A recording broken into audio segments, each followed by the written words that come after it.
Shalom saudara yang terkasih dalam Tuhan. Jumpa lagi dengan saya. Dalam kesempatan ini saya masih tetap berbicara mengenai keselamatan, karena hal ini sangat penting sekali buat kita semuanya. Sebab Tuhan Yesus sendiri berkata dalam Matius pasal yang ke-16 itu ayat 26, apalah artinya seorang memperoleh seluruh dunia tetapi jiwanya binasa. Saya pandang keselamatan ini hal yang paling penting. Saya bicarakan beberapa sesi. Dalam video saya sebelumnya sudah saya jelaskan bahwa apa arti diselamatkan itu. Salah satunya adalah kita memperoleh jaminan yang pasti untuk masuk ke dalam kerajaan surga. Tentu saudara senang, ya. Semua orang senang, ya. Nah, sekarang bagaimana caranya kita dapat atau memperoleh keselamatan yang pasti itu? Nah, ini yang penting, ya. Saudara benar, orang berkata bahwa dengan melakukan perbuatan yang baik, atau dengan melakukan syariat, hukum-hukum agama, semuanya baik, ya. Dan ini memang sudah dilakukan oleh orang-orang zaman dahulu. Sebelum zaman Taurat, kita mengenal Nuh, Abraham. Mereka dibenarkan karena apa? Mereka dipandang baik oleh Tuhan, dipandang benar oleh Tuhan karena perbuatan-perbuatan mereka. Nah, namun apakah kita bisa memenuhi tuntutan sesuai dengan kebaikan Tuhan? Sebab setiap manusia punya ukuran, punya standar masing-masing tentang benar dan baik. Tentu yang kita pakai bukan standar kita manusia, tetapi standar Tuhan. Karena itu Tuhan menurunkan hukum-hukum. Puji Tuhan, kita sebagai umat Kristen telah diberi Alkitab sebagai penuntun kehidupan kita. Kita memiliki Alkitab yang seluruhnya terdiri dari 66 kitab.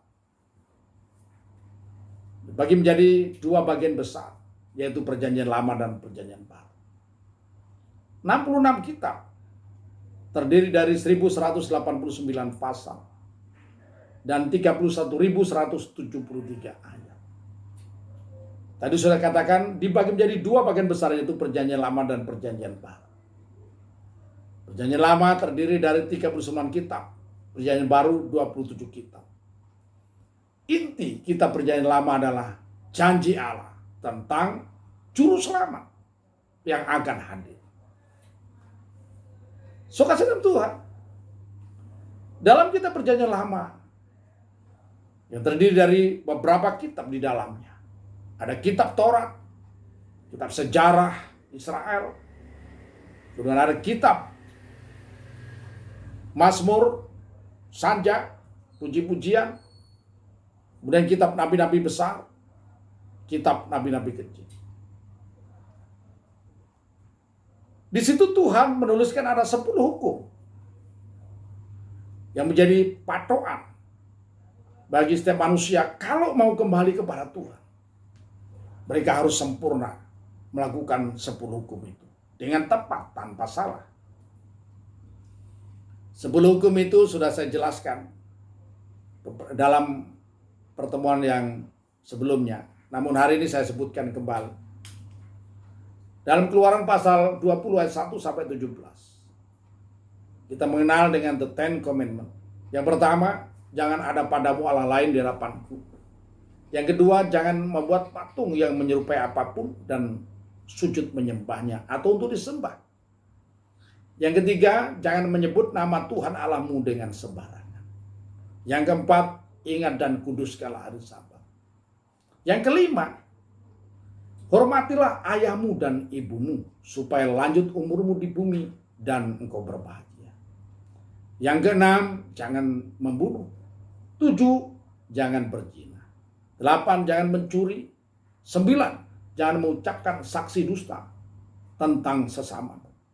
Yang ke-10, jangan mengingini milik sesama. Dan dari 10 hukum itu disarikan menjadi 2 hukum utama. Yaitu yang pertama, kasihlah Tuhan Allahmu dengan segenap hatimu, dengan segenap jiwamu, dan dengan segenap kekuatanmu atau dengan segenap akal budimu. Sebagaimana tertulis dalam Injil Matius pasal 22 ayat 37. Dan hukum yang kedua yang sama dengan itu, Matius pasal 22 ayat 39. Kasihlah sesama manusia seperti engkau mengasihi dirimu sendiri. Dan setiap orang yang menerapkan hukum ini dengan tepat, maka orang itu akan dapat kembali kepada Allah yang hidup. Tetapi apa yang disaksikan oleh orang-orang yang sudah berupaya melakukan hukum ini? Saudara, Rasul Paulus menjelaskan kepada kita. Nanti saudara bisa membaca dalam Roma pasal 7, ayat 5 sampai ayat yang ke-17. Hukum Taurat itu bersifat rohani, sedangkan kita manusia bersifat daging yang dikuasai oleh dosa. Kita tahu bahwa hukum itu baik, namun dalam prakteknya kita justru melanggar hukum itu.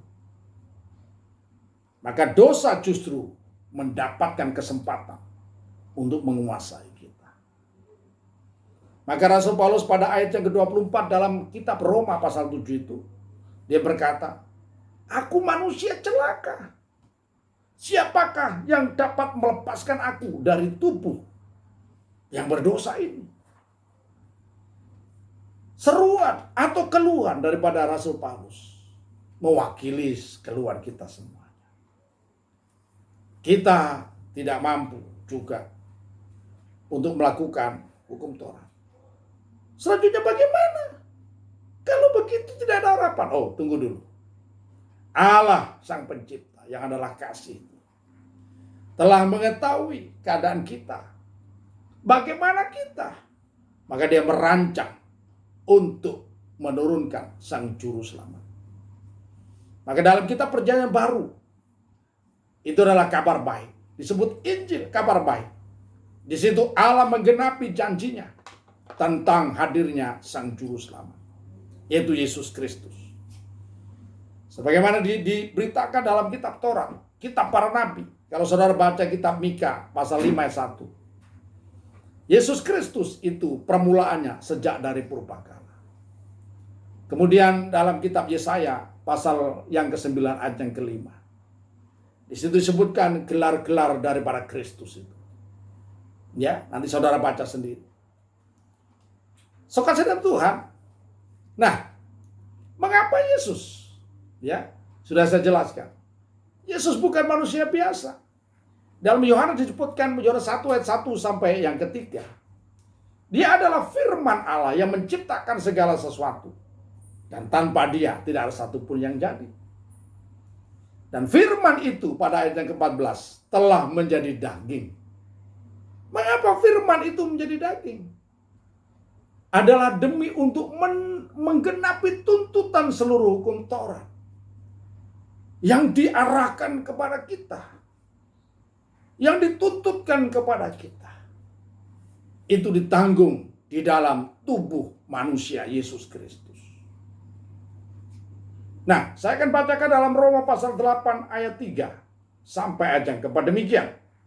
Sebab apa yang tidak mungkin dilakukan hukum Taurat karena tak berdaya oleh daging, telah dilakukan oleh Allah dengan jalan mengutus anaknya sendiri dalam daging yang serupa dengan daging yang dikuasai dosa karena dosa. Ia telah menjatuhkan hukuman atas dosa di dalam daging. Perhatikan ayat 4, supaya tuntutan hukum Taurat dikenapi dalam kita yang tidak hidup menurut daging, tetapi menurut roh. Seluruh tuntutan hukum Taurat telah digenapkannya dalam tubuh manusia Yesus Kristus. Dengan menanggung dosa, mati dan kayu salib. Sebelum Yesus mati, maka dia berseru, sudah selesai. Artinya apa? Seluruh tuntutan hukum Taurat sudah diselesaikan oleh Allah di dalam Kristus Yesus. Sehingga Yesus Kristus sanggup menyelamatkan kita dengan sempurna. Sebagaimana tertulis dalam kitab Ibrani pasal 7 ayat 19 sampai 28. Nanti saudara bisa baca kitab Ibrani pasal 7 ayat 19 sampai 28. Saudara, maka para rasul pada waktu itu mendeklarasikan dalam urapan Roh Kudus dalam kitab para rasul pasal yang keempat ayat 12. Di sana dikatakan bahwa dan keselamatan tidak ada di dalam siapapun juga selain di dalam Dia. Bahwa di bawah kolong langit ini tidak ada nama lain yang diberikan pada manusia yang olehnya kita dapat diselamatkan. Hanya melalui Yesus Kristus. Jadi saudara dalam Tuhan, keselamatan yang sempurna hanya kita dapatkan dalam Kristus Yesus.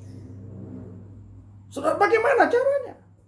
Saudara, nah, kita akan lihat dalam Efesus pasal yang kedua ayat 4 sampai 9, ya.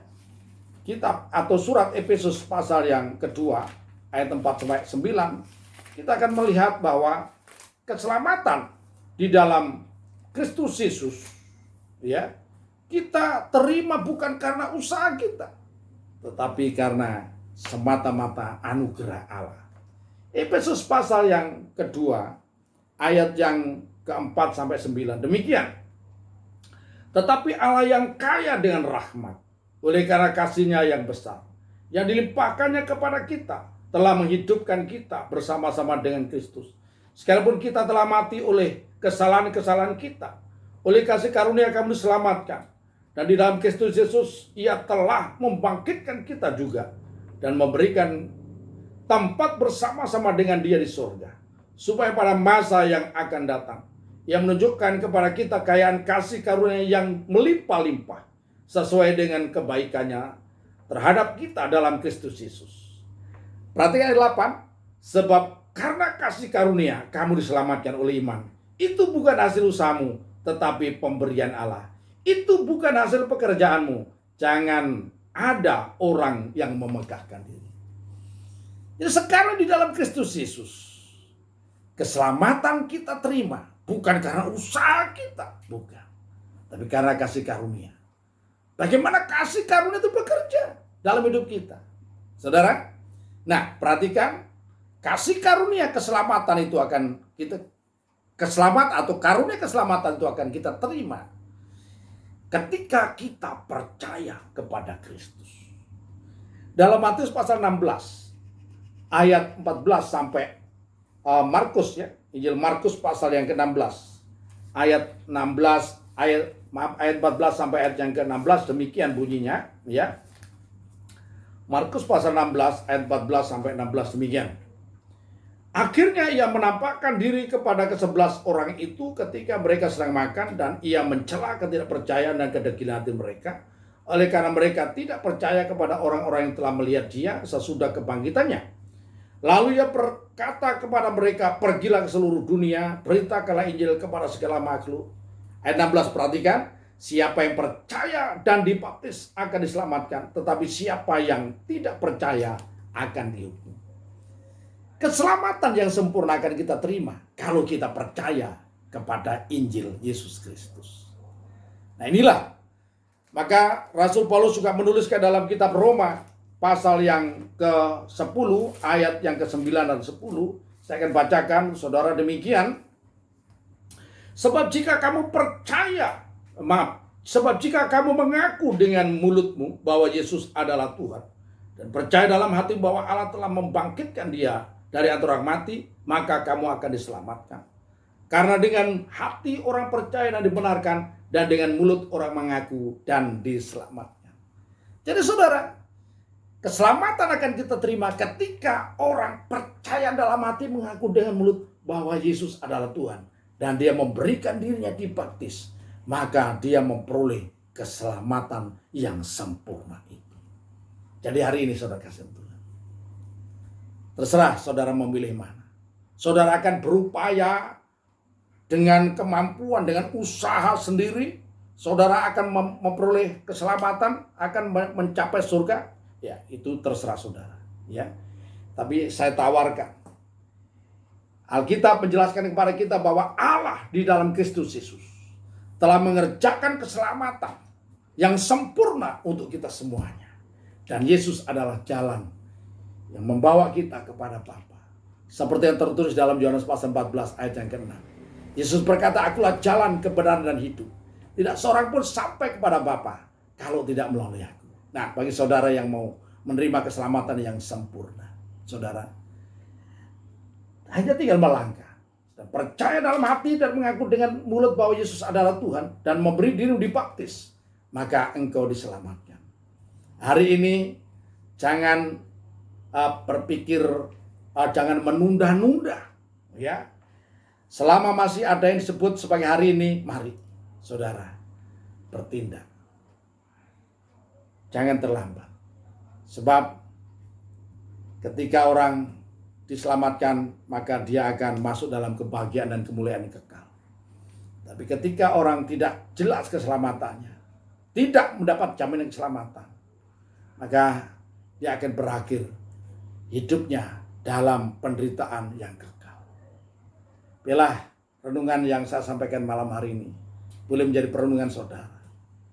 Saudara boleh mempunyai kekuatan untuk mengambil satu tindakan, mengambil satu keputusan untuk melangkah menerima keselamatan yang ditawarkan oleh Allah di dalam Kristus Yesus. Kiranya Tuhan memberkati saudara semuanya. Mari kita berdoa. Bapa, terima kasih, hamba-Mu sudah selesai berbicara. Biarlah Roh Kudus akan menolong setiap orang. Tuhan Yesus memberkati. Haleluya. Amin. Kasih